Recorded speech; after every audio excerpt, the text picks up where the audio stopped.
اپنی آواز کے بجائے اپنے دلائل کو بلند کیجیے۔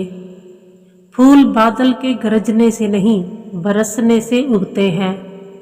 خاموش رہو، صرف خدا ہی تمہارے دل کا بوجھ ہلکا کر سکتا ہے۔ جو عشق صرف رنگ و روپ کی خاطر ہوتا ہے وہ عشق نہیں بلکہ فسق ہے۔ اپنے دل کو اس وقت تک توڑتے رہو جب تک یہ کھل نہ جائے۔ کنواں کھودنے والے کنویں میں جا گرتے ہیں۔ کوئی برا آدمی سزا پائے بغیر نہیں رہتا اور اچھائی جزا پائے بغیر نہیں ہوتی۔ حق پر یقین رکھو اور باقی جو ہوتا ہے ہونے دو۔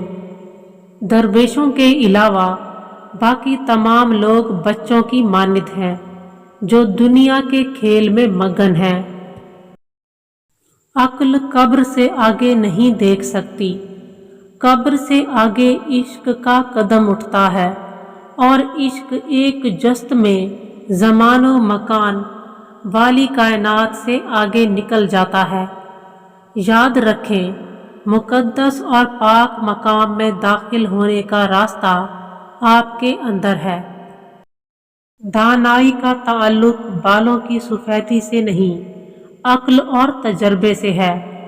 دل سیاہ ہو تو سفید بالوں کی کیا وقت۔ اگر میرا علم مجھے انسان سے محبت کرنا نہیں سکھاتا تو ایک جاہل مجھ سے 1000 درجہ بہتر ہے۔ بیدار کر دینے والا غم غافل کر دینے والی خوشی سے بہتر ہے۔ جب آپ کو پروں کے ساتھ پیدا کیا گیا ہے تو پھر ساری زندگی رینگنے کو ترجیح کیوں دیتے ہو؟ جو وسوسہ کا دوست ہے وہ اللہ کی ذات کو کب دیکھ سکتا ہے؟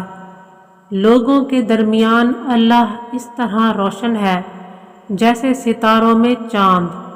اگر تو نہیں دیکھتا تو یہ دنیا تو معدوم نہیں ہوتی۔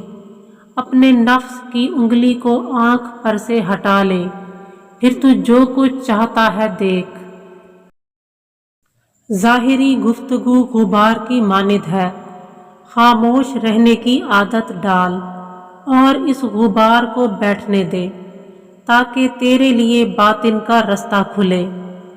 تمہاری روح کے لیے اس سے بڑھ کر کوئی مرض نہیں کہ تم خود کو کامل سمجھنے لگو۔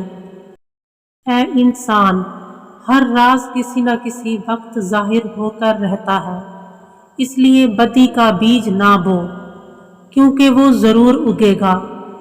غم سے خالی ہو جاؤ، اس کے بارے میں سوچو جس نے خیال کی تخلیق کی۔